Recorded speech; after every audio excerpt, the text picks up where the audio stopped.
የአእምሮ በሽታ እንደያዛትና መታከም እንደሚችልና እንደማይችል የሚያለቅሱትም የሚያዝኑትም በሴት ልጃቸው ይመስለኛል። እማዬና አባዬ የሆነውን ሲያውቁ ቅስማቸው ተሰበረ። አባዬ ገኒ ጋር ደውሎ የሚያለቅሱትም የሚያዝኑትም በሴት ልጃቸው ይመስለኛል። አይ አንተ መድኃኒዓለም የኔንስ ቅጣት አበዛኸው፣ ከሰው የተለየ ምን በድዬ ይሆን እያለች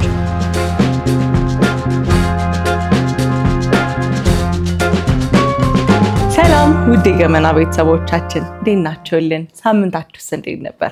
የባለፈው ሳምንት ባለታሪኮቻችን እንግዲህ ጥሩ ትምህርት እንደሰጧችሁ ተስፋ እናደርጋለን። የዛሬዋ ባለታሪካችን ሄዋን ትባላለች። ከእሷ ታሪክም እንደምንማርበት አልጠራጠርም። እኔ ቢታንያ መስፍን ነኝ። ቻናላችንን ሼር፣ ላይክ፣ ሰብስክራይብ ማድረግ እንዳይረሳ። ወደ ታሪካችን እንሂድ። ሄዋን እባላለሁ። የምኖረው ከወላጆቼና ከታናሽ እህቴ ጋር ነው። ታላቅ እህቴ ደግሞ ገነት ትባላለች። ከቤት ወጥታ ተከራይታ መኖር ከጀመረች 3 ዓመት አልፏታል። ገኒ የቤተሰባችን የመጀመሪያ ልጅ ስትሆን ታናናሾቿን የምታስተምር ቤተሰቡንም የምትጦረው እሷ ናት። ታዲያ በዚህ ሁሉ መሃል 20ዎቹን ጨርሳ ወደ 30ዎቹ ስትጠጋ እኛም ሆንን እማዬና አባዬ ለእኛ ያደረገችው በቂ እንደሆነ እናም የራሷን ሕይወት መመስረት እንዳለባት አምነን እንድታገባ መከርናት። እሷም ለማሳወቅ ጥሩ ጊዜ እየጠበቀች ስለነበር እንጂ ከአንድ ሰው ጋር ግንኙነት ጀምራ ነገሮችን እያስኬደች እንደሆነም ነገረችን። እማዬና አባዬ ጊዜ ማባከን እንደሌለባትና በተቻለው ፍጥነት ማግባት እንዳለባት ነግረዋት ሽማግሌ እንዲላክ ተደርጎ የሰርጉ ቀን ተቆረጠ። ከወላጆቻችን ቀጥላ ዋጋ ከፍላ ያስተማረችን እሷ ስለሆነች እኛም በጣም ደስ አለን። ታዲያ የሰርጉ ቀን ተቆርጦ ሽር ጉዱ እንደተጀመረ ሰሞን አንድ ከባድ መርዶ ሰማን። በጣም ትልቅ ደስታ ነበር ኤክስፔክት ያደረግነው። የገኒ የወደፊት ባል ይሆናል ተብሎ የታሰበው እጮኛዋ ያሬድ ባልታሰበ የመኪና አደጋ ህይወቱ አለፈ። ለቤተሰቧም ለሷ ደግሞ በጣም በተለይ ለሷ ለማገገም ይከብዳታል። ወሬው በከተማው እንደ ጉድ ተነዛ። ትንሽ ትልቁን ቤተሰባችን ከንፈሩን መምጠጥ ጀመረ። እናትና አባታችን በነፃነት ወጥተው መግባትም አቃታቸው። እኛም ትምህርት ቤት ስንሄድ ከዳይሬክተር እስከ ጥበቃ እየተቋቆመ ሁሉም ከንፈሩን ሲመጥልን መዋል ጀመረ። ይህ ሁሉ ሲሆን ግን ከዚህ አስደንጋጭ ክስተት በላይ ሁኔታውን ያከበደብን የገኒ ምላሽ ነበር። ገኒ የእጮኛዋ መሞት ከተነገራት ቅጽበት ጀምሮ በሆነው ባልሆነው እየሳቀች እሱ እኮ ድሮም የጅል ቀልድ ነው የሚቀልደው፣ ይሄኔ ወደ ውጭ ተመልሶ ሄዶ ለሰርጉ የሚሆኑ አንዳንድ ነገሮችን እየሸመተ ነው ትላለች። አይምሮዋ መቀበል ሲያቅተው ወደ ሆነ አይነት ዲስኦርደር እየሄደ ነው ማለት ነው። እውነታውን ልናስረዳት ይኸውልሽ ገኒ ብለን ቀረብ ስንላት ድምጿን ከፍ አድርጋ ኧረ እናንተ ሰዎች ተሞኝታችሁ አታሞኙኝ በፈጠራችሁ፣ ጭራሽ ጥቁር ትለብሳላችሁ፣ ኧረ ቢያያችሁ ይስቃል ተዉ፣ ቆይ እንዲያውም ፎቶ አንስቼ ነው ምልክለት ብላ እማዬና አባዬን ፎቶ አንስታ ለሞተው በኋላ ዋትሳፕ ላይ ትልክለታለች።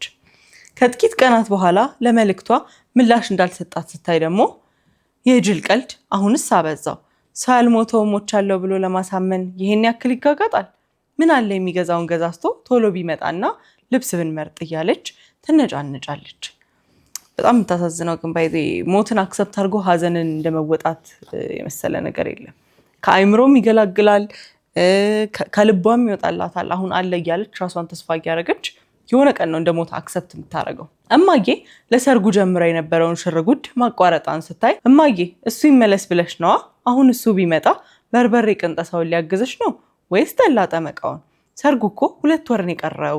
እማዬም ብላ ብላ ሲሰለቻት ከደከመሽ ለምን ሰራተኛ ቅጠሪልኝ አትይኝም ብላ 2 ሴቶችን ይዛ መጣች። እሷ የምትላችሁን ሁሉ ስሩ አለቻቸው።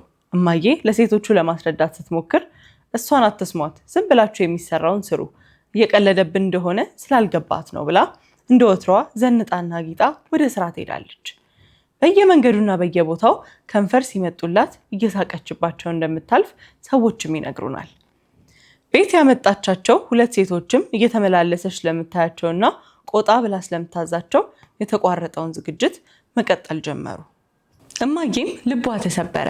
አንድ ቀን ልጄ ስታብድ ቆሜ አላይም ብላ ጓዟን ጠቅልላ ወደ ገዳም ልትሄድ ስትል አባዬ ምርር ብሎ እያለቀሰ ለምኖ አስቀራት። በህይወት ዘመኔ አባዬ እንደዚህ ሲያለቅስ አይቼው አላውቅም። ከሁላችንም ጠንካራው እሱ ይመስለኝ ነበር። አባቶች ብዙ ጊዜ የሚሸነፉትም እንዴት ነው የሚያለቅሱትም የሚያዝኑትም በሴት ልጃቸው ይመስለኛል። ሴት ልጃቸውን በጣም ስለሚወዱና የማየን ውሳኔ ሲሰማ ግን ብርታቱ ከዳው። ወይ አብረን እንሄዳለን እንጂ እኔን ለማን ጥለሽ ነው የምትሄጂው? እኔስ ስታብድ እያየኋት ልበድ ብሎ እማዬን አስቀራት። ሰራተኞቹም አስሬ ወጣ ገባ እያሉ እትዬ ይሄን እንዴት እናድርገው? እትዬ ይሄንንስ ከምኑ ጋር እንቀላቅለው? እያሉ የማዬን ጭንቅላት ሊያፈነዱት ደረሱ። እማዬ ትክት ሲላት አስሬ አትጥሩኝ፣ እዛው እንደ ፍጥርጥራችሁ አድርጉት ብላ ተነስታ ወደ ቤተክርስቲያን ትሄዳለች። በሰፈሩ አለ የተባለው ሳቂታውና ተጫዋቹ አባታችን ወጣ እያለ ከጓደኞቹ ጋር መገናኘትም አቆመ። ገኒ እንዴት ናት የሚለውን ጥያቄ ሽሽት ቤት ተቀምጦ መዋልም ጀመረ። የእሷ አክሰፕት አለማድረግ ቤተሰቦቿንም ከሶሳይቲው እያራቃቸው መጣ ማለት ነው። ግድ ሆኖብን እንጂ እኛም እነዚያን ጥያቄዎችና የሰው አይን ሽሽት ከቤት ሳንወጣ ባንውል ደስ ይለን ነበር። ይህ በእንዲህ እንዳለ አንድ ቀን ከትምህርት ቤት ስንመለስ 2 በእኛ እድሜ የሚሆኑ ታዳጊዎች በየቤቱ እየዞሩ የጥሪ ካርድ የሚመስል ነገር ሲሰጡ አየን። ወደ ቤታችን የሚወስደውን ቅያስ ተከትለን ጉዞ ስንጀምር ከታዳጊዎቹ አንዱ ጠራንና ሰላም ነው እህት፣ በእናታችሁ አንድ 10 የጥሪ ካርድ ብንሰጣችሁ እናንተ አካባቢ ላሉት ሰዎች አትሰጡልንም? የምንሄድበት ቦታ ስላለ መሽቶብን ነው አለኝ። ተስማምተን 10 የሚሆኑ ካርዶችን ተቀበልንና የምንሰጥባቸውን ቤቶች በምልክት አሳየናቸው። አመስግነው ከተሰናበቱን በኋላ የጥሪ ካርዱን ስናይ ነው የኛው ጉድ መሆኑን ያወቅነው። የማክበር ሰላምታችንን እያቀረብን የልጃችን የወይዘሪት ገነት ዋሲሁንና የዘላለም ሞገስ የጋብቻ ስነስርዓት የሚፈጸመው እያለ ይቀጥላል። ወዲያውኑ ተያይተን ይህ የታችን እንጂ ሌላ የማንም ስራ እንደማይሆን ተግባባን። የጥሪ ካርዱ የደረሰው የሰፈሩ ሰው ምን ይላል ብለን በጣም ተሳቀቅን። እንደፈራነውም የጥሪ ወረቀቱ የደረሳቸው ሰዎች ሁሉ በገባን በወጣን ቁጥር ይጠቋቆሙብንና ከንፈራቸውን ይመጡልን ጀመር። ወረቀቱ የታደለው በእኛ እውቅና እንደሆነ ሁሉ በቃ እነሱም ለየላቸው የሚለን ሰው ጥቂት አልነበረም። በእሷ አክሰፕት አለማድረግ የመጣ ነገር ቤተሰቡንም እህቶቿንም ሁሉንም እንደ እብድ ማየት ጀመሩ ማለት ነው። እማዬና አባዬ የሆነውን ሲያውቁ ቅስማቸው ተሰበረ። አባዬ ገኒ ጋር ደውሎ ልጄ ባክሽን በስተርጅና አፍ ውስጥ አልግባብሽ፣ የእኛን ደስታ መድኃኒዓለም አልፈቀደውም፣ እጮኛሽ ሞቷል፣ በቃ እርምሽን አውጪ፣ እንዲያው ባክሽ የኔ ልጅ ባንቺም በፈጣሪም እንዳዘንኩ አልሙት ባክሽ ባክሽ እያለ ምርር ብሎ እያለቀሰ ለመናት። ገኒ ግን መቼም እውነታውን ለመቀበል የምትዘጋጅ አትመስልም። ወደ ሟች እጮኛዋ በየጊዜው እየደወለች ኧረ እማዬ ይሄ ሰው እያበዛው እንዴ፣ ዛሬ እኮ ቬሎ የምንመርጥበት ቀን ነበር፣ ይኸው ስልኩን አጥፍቶ ጠፍቶ ብቻዬን ሊያስመርጠኝ ነው ብላ የስልኳን ስክሪን ወዲህ ወዲያ እያሳለፈች የመረጠቻቸውን ቀሚሶች ለማዬ ማሳየት ጀመረች። እማዬም ምርር ብሏት አይ አንተ መድኃኒዓለም የኔንስ ቅጣት አበዛኸው፣ ከሰው የተለየ ምን በድዬ ይሆን እያለች እንባዋን እያዘራች ተነስታ ገባች።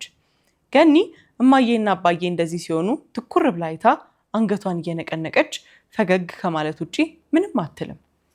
የሷም አለማወቅ ነው፣ በሷም መፍረድ አይቻልም። ባይዘ ወድ አይደለም አይምሮዋ ነው ፈልጋ ያመጣችው ነገር ስላልሆነ። ዘላለም ያረፈ ሰሞን ኧረ እባካችሁ ሲያጃጅላችሁ አትጃጃሉለት፣ እሱ እኮ እየቀለደ ነው እያለች ለማስረዳት ትጥር ነበር። አሁን ግን ማስረዳቱን መረራት መሰለኝ። እዚያው ሲመጣ ያዩታል በሚል እምነት ፈገግ ብቻ እያለች ማለፍ ጀምራለች። ጭራሽ ቤት ውስጥ ያሉት ሰራተኞች ያንሳሉ በሚል ሰርጉ ከታቀደው ቀን 2 ሳምንት ሲቀረው ሌሎች ተጨማሪ 2 ሰራተኞችን አመጣች። እማዬ ጨርቋን ጥላ ልታብድ ምንም አልቀራት። ሰራተኞቹም ከማዬ ይልቅ የገኒን ትዕዛዝ ስለሚሰሙ በየጊዜው እየመጣች የምትላቸውን ከማድረግ በስተቀር አማራጭ የላቸውም።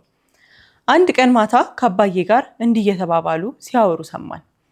ነገ ጀምሬ ሰርጉ እስኪያልፍ ድረስ ሱባ ይዤ ልሰነብት ነው፣ ምንም እንዳትለኝ፣ የገዛ ልጇ አብዳ ሳበደቻት ተብዬ ቡና መጠጫ ስሆንማ ቁጭ ብያ ላይም አለች።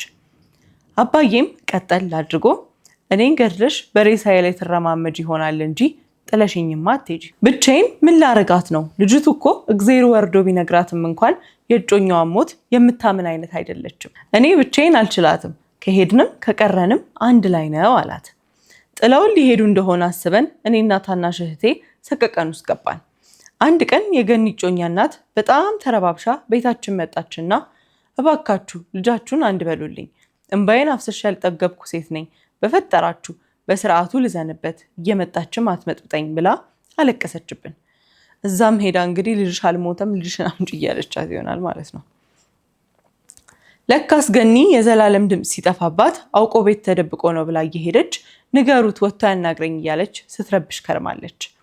በሰፈር ሽማግሌ እንድትመከር ለማድረግ ብንሞክርም ሽማግሌዎቹ በተቀመጡበት ጥላ ለሚዜዎቼ ልብስ መምረጥ አለብኝ ብላ ተነስታ ሄደች።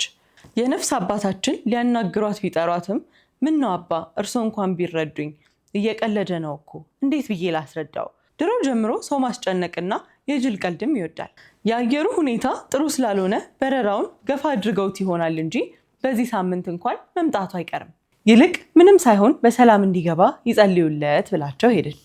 ይሄም አሁን ለአባ ራሱ ከአይምሯቸው በላይ ነው የሚሆንባቸው ነው። ወይ ጸበል ነው የሚፈታው ወይ ደግሞ በቃ ወይ ሆስፒታል ተወስዳ። እንደዚህ አይነት ነገሮች ደግሞ ኢትዮጵያ ውስጥ የተለመዱ ነገሮች አይደሉም። ወዲያው ወደ እብደት ነው የሚገናኙት እንጂ ታማ ሊሆን ይችላል አይባልም። ሰው ታክማ ምናምን ነው አክሰፕት ልታደርግ የምትችለው ይመስለኛል። እማዬም ቢጨንቃት በቀጣዩ ቀን ቤተክርስቲያን እንሂድ ብላ ዘላለም ወደ ተቀበረበት ቦታ ይዛን 3 ሆነን ሄድን። ገኒ መቃብሩ ላይ የተጻፈውን ጽሑፍና ፎቶን ትኩር ብላ ስታይ ቆይታ እናንተ ሰዎች ያማችኋል እንዴ? ማነው ይህንን ሐውልት ያሰራው?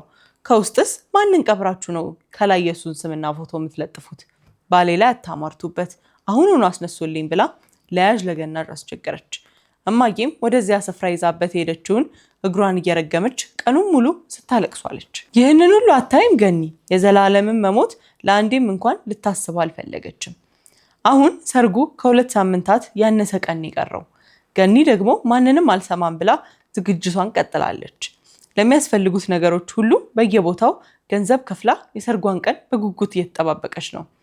ማን ከእውነታው ጋር እንደሚያስታርቃት አናውቅም። በመሃል እማዬ አንድ ነገር እንዳትሆን በመጨነቅ ሰውነቴም አለቀ። ከአንዴም 2ቴ ራሷን እንደምታጠፋ ስትዝት ስለሰማኋት ፊቷ በጠቆረ ቁጥር ራሷ ላይ አንድ ነገር ልታደርግ ነው እያልኩኝ ተሳቅቄ ሞትኩ። ምን እንደምናደርግ አናውቅም፣ ሰማይ ምድሩም ዞሮብናል፣ እናንተ ምን ይበጃል ትላላችሁ ትለናለች የዛሬ ባለ ታሪካችንና በእምነታቸው ወደ ቤተክርስቲያን ወስደው ያው አባንም ስላማከሯቸው ኦልሬዲ ወይ መጠመቅ ወይ ለሆነ ያክል ጊዜ ቤተክርስቲያን ውስጥ ሆነው ይሄ እንዴት ነው ራሷን እያዳመጠች እየተጠመቀች የቤተክርስቲያን ስርዓት ምናምን እያየች ከዛ ወደ ራሷ እንድትመለስ ማድረግ የመጀመሪያው። ሁለተኛው ደግሞ የተማሩ ሰዎች ምናምን ከሆኑ ወደ ሆስፒታል ወስዶ ልጅቷ የአእምሮ በሽታ እንደያዛትና መታከም እንደሚችልና እንደማይችል ቼክ ማድረግ ነው። ብዙ ጊዜ የአክሰፕታንስ ጉዳይ ነው። አእምሮ አልተቀበለውም እንጂ እኮ ሀፕን እንዳደረገ ታውቃለች። ስለዚህ አእምሮ እንዲቀበል ማድረግ የእውነት እንደሞተ በኤቪደንስ ማሳየት ምናምን የሚያሳምናት ይመስለኛል። ቤተሰቦቿ ቢነግሯትም ልታመን ስላልቻለች አሁን ወደ ሕክምና ወይ ወደ ጸበል ይመስለኛል መፍትሄው ያለው። ድግሱ ላይ ሰው ጠርቶ ከዛ ደግሞ ብቻዋን ቤተሰቦቿ ቆመው ሰው የተጠራ ሰው ለማየት ሊመጣ ይችላል what will happen ብሎና እነሱን ነገሮች አክሰፕት ለማድረግ ለቤተሰቧም ለሷም ለሰፈሩ ሰውም ጥሩ አይደለም። ወሬ ማዛመት ነው፣ የወሬ መጠቋቆሚያ መሆን ነው። ትልልቅ ሰዎች ናቸው፣ ስንት ዓመት የኖሩበት አካባቢ ነውና ከባድ ሊሆንባቸው ይችላል ባይኔ። እስቲ ተመልካቾቻችን እናንተም ሐሳባችሁን ኮሜንት ላይ አስቀምጡልን። ምን ቢደረግ ይሻላል? ቀኑ ሳይደርስ ይወስኑ ወይስ ቀኑ ደርሶ ምን ያድርጉ? የእናንተን ሐሳብ ኮሜንት ላይ አስቀምጡልን። ልክ እንደዚህ ያስተምራል ብላችሁ ያሰባችኋቸው ታሪኮች እናንተ ጋር ካሉ ከስር በምናስቀምጠው የቴሌግራም ሊንክ ላኩልን። እኛ ለተመልካቾቻችን ጥሩ አድርገን ስማችሁን ቀይረን ፕራይቬሲያችን እንደተጠበቀ ለተመልካቾቻችን አስተማሪ አድርገን የምናደርስ ይሆናል። ይህ ገመና ሾው ነበረ። አብራችሁን ስለቆያችሁ ከልብ እያመሰገንን ቀጣይ ሳምንት እስከምንገናኝ ቻው።